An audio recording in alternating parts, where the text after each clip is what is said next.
Good morning बच्चों कल हम लोगों ने शुरू किया था हिंदी ग्रामर का सेकंड चैप्टर वर्ण विचार।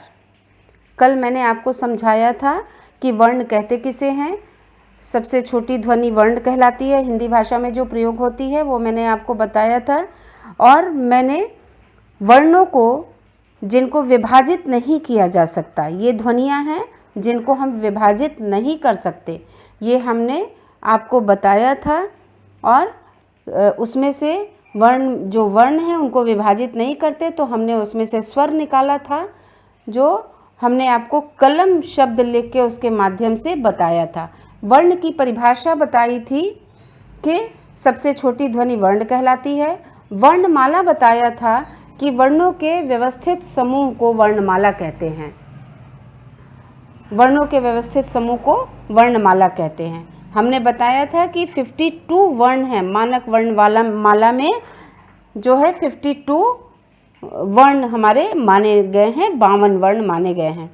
स्वर, अयोगवाह व्यंजन, अंतस्थ व्यंजन, ऊष्म व्यंजन, संयुक्त व्यंजन और अतिरिक्त वर्ण। अब हम पढ़ेंगे वर्णों के भेद, अर्थात वर्ण कितने प्रकार के होते हैं। वर्णों के दो भेद होते हैं, स्वर और व्यंजन। स्वर और व्यंजन, वर्ण के दो भेद माने गए हैं, स्वर और व्यंजन। तो स्वर किसे कहते हैं, सबसे पहले तो हम जानेंगे स्वर किसे कहते हैं और स्वरों की संख्या कितनी है।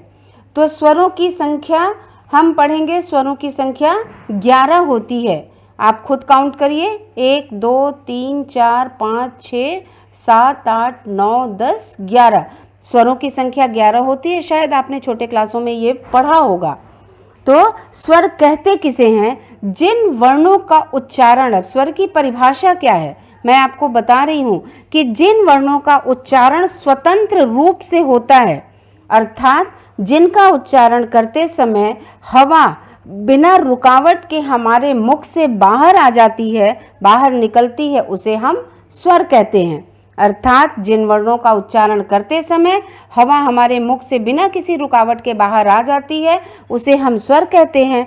और अ से लेके अ तक स्वरों की संख्या 11 मानी गई है। तो ये तो स्वर की परिभाषा मैंने आपको बताया। अब स्वर के कितने भेद होते हैं, स्वर के 3 भेद माने गए हैं। पहला है ह्रस्व स्वर, दीर्घ स्वर और प्लुत स्वर। ह्रस्व स्वर की संख्या 4 है। ह्रस्व का मतलब होता है लघु, अर्थात बहुत कम समय में बोला जाने वाला स्वर, बहुत ही कम समय में बोला जाने वाला स्वर। तो ह्रस्व जिसमें कम समय लगता है, इनकी संख्या 4 होती है, इनके उच्चारण में कम समय लगता है, इन्हें हम इसलिए ह्रस्व स्वर कहते हैं। और ये संख्या में 4 होते हैं, इनको मूल स्वर भी कहा गया है। अ, छोटी, छोटा ऊ, री, ये ह्रस्व स्वर के उदाहरण हैं। अब दूसरा है दीर्घ स्वर। ह्रस्व स्वर को बोलने में जितना कम समय लगता है, उसका 2 गुना समय अर्थात डबल समय दीर्घ स्वर को बोलने में लगता है, और इनकी संख्या 7 होती है। 2 गुना समय लगता है इसलिए दीर्घ कहते हैं। दीर्घ का मतलब होता है बड़ा, विस्तार से, तो उसे हम, इनकी संख्या 7 है और ह्रस्व स्वर से 2 गुना समय इनको बोलने में लगता है। अब तीसरा है प्लुत स्वर। अब दोनों स्वरों के, ह्रस्व और दीर्घ स्वर, दोनों स्वरों से ज्यादा समय प्लुत स्वर को बोलने में लगता है, और इनका उच्चारण, हम इसीलिए इसे प्लुत स्वर कहते हैं। और इनका उच्चारण का जो उदाहरण होता है वो अंग्रेजी अक्षर का एस के समान होता है। जैसे हम किसी को बुलाते हैं तो नाम लेके बुलाते हैं, तो जैसे बोलते हैं राम, तो जो बीच में समय लगता है, जो बीच में एक गैप आ जाता है, राम, रा को हमने लंबा खींचा है, तो ये जो गैप आता है ये चीज़ है, इसको प्लुत स्वर के माध्यम से दर्शाते हैं। प्लुत स्वर को, जैसे ओम, ओम का उच्चारण करते हैं तो ये शब्द आता है ओम, तो ये उच्चारण हमने कर दिया, ये प्लुत स्वर का उदाहरण है। प्लुत स्वर में ह्रस्व स्वर और दीर्घ स्वर से ज़्यादा समय लगता है, अर्थात 3 गुना समय लगता है। हम किसी को दूर से पुकारने के लिए कहते हैं या ओम शब्द का उच्चारण करते हैं, उसमें हम प्लुत स्वर का एग्जाम्पल देखते हैं।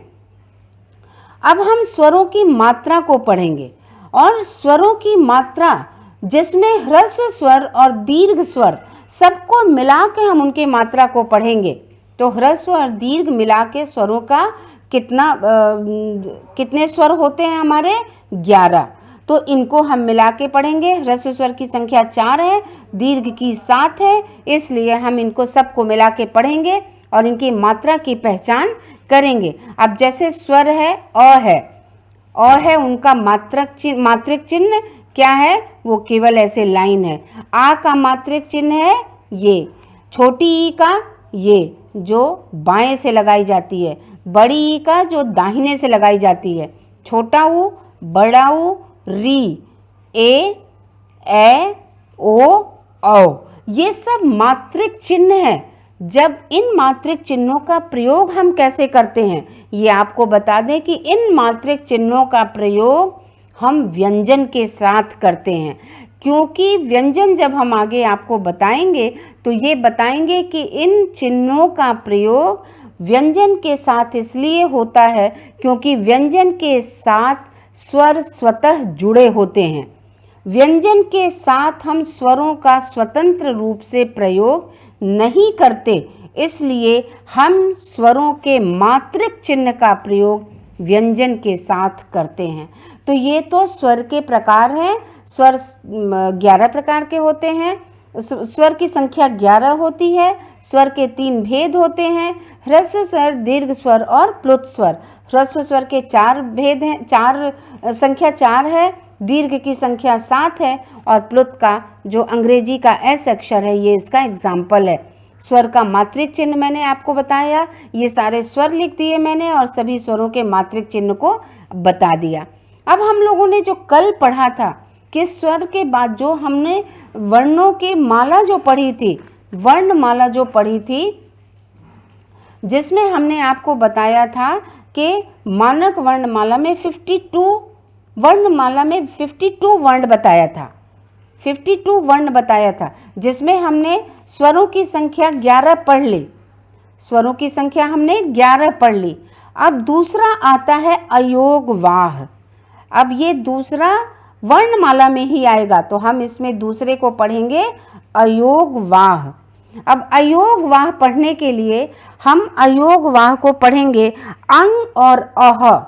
जब आप पढ़ते हैं अ आ ई, छोटी ई, बड़ी ई, छोटा ऊ, बड़ा ऊ, री, ए ओ औ, अंग अह, तो जो दो ये स्वर हैं अंग और अह, ये अयोगवाह के स्वर हैं। अयोगवाह, इनको अयोगवाह कहते हैं। अंग और अह को अयोगवाह कहते हैं। अब इनका प्रयोग किस प्रकार से होता है, अब आप इसको समझिए कि हम अंग और अह का प्रयोग कैसे करते हैं। अंग और अह का प्रयोग हम करते हैं अनुस्वार के रूप में। अनुस्वार के रूप में इसका प्रयोग करने पर वर्ण का उच्चारण करते समय हवा केवल नाक से निकलती है। केवल जब हम अनुस्वार में अंग का प्रयोग करते हैं तो हमारी जो हवा है वो केवल नाक से निकलती है, मुख से नहीं निकलती है, केवल नाक से निकलती है, इसीलिए हम इसको अंग कहते हैं। और इसको हम शिरोरेखा, अर्थात ये शिरोरेखा कही जाती है, इसके ऊपर हम केवल बिंदु के रूप में अंकित कर देते हैं, इसे हम अनुस्वार कहते हैं। इस शिरोरेखा, ये जो लाइन खींचते हैं, जब हम व्यंजन वर्णों को या स्वरों को लिखते हैं तो हम ये उन लिखने के बाद उन वर्णों के ऊपर ये लाइन लगा देते हैं, खींच देते हैं, जो सीधी रेखा खींच देते हैं, उसे हम शिरोरेखा कहते हैं। और उसी शिरोरेखा के ऊपर बिंदी के रूप में ये जो चिन्ह दिखाते हैं उन्हें हम अनुस्वार कहते हैं। तो अनुस्वार में ये अंग का हमने चिन्ह आपको दिखाया। अब दूसरा प्रयोग होता है अनुनासिक। अनुनासिक में जब ये चंद्र बिंदु चंद्रमा के समान बना, उसके ऊपर बिंदु लगाया और ये शिरोरेखा, तो अनुनासिक में जब हम किसी स्वर का उच्चारण करते हैं और मुख, हमारी जो नासिका और मुख दोनों से उच्चारित होता है कोई भी स्वर जब हम उच्चारित करते हैं तो हमारी नासिका अर्थात नाक और मुख दोनों से उच्चारित होता है वो स्वर, तो उसके ऊपर चंद्र बिंदु लगाई जाती है और उसे हम अनुनासिक कहते हैं। अर्थात जब हम स्वर का उच्चारण करते हैं और नासिका और नाक और मुंह दोनों से उच्चारित करते हैं, तब हम चंद्र बिंदु का इस्तेमाल करते हैं, उसे हम अनुनासिक कहते हैं।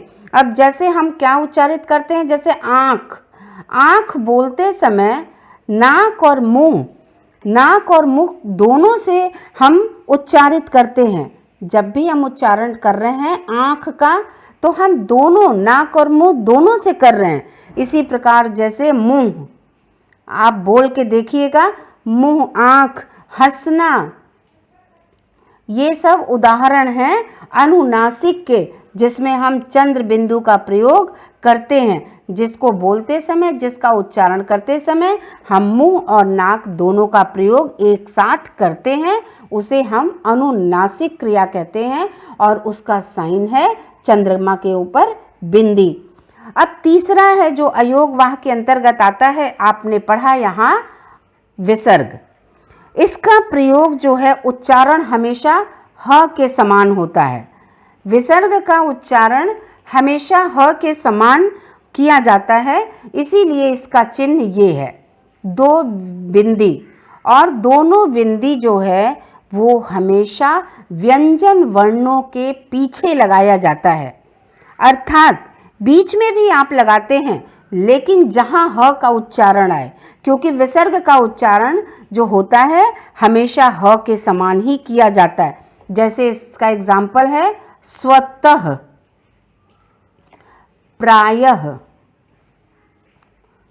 दुख, तो ये हमेशा ह उच्चारित करता है। ये जो 2 बिंदु है ये ह का उच्चारण करता है। तो अब तो आपको समझ में आ गया होगा, स्वर के प्रकार समझ में आए। स्वर के 3 भेद होते हैं, ह्रस्व स्वर, दीर्घ स्वर और प्लुत स्वर। स्वरों की संख्या 11 है और स्वरों का मात्रिक चिन्ह भी मैंने आपको बता दिया। उसके बाद हमने अयोग वाह बताया, अयोग वाह की संख्या 2 है। अंग और अह मैंने अनुस्वार बताया, इसका प्रयोग आपको बताया कि अनुस्वार का भी एग्जाम्पल के रूप में बता देते हैं। जैसे आप लिखते हैं कंघी, गंगा, जंगल,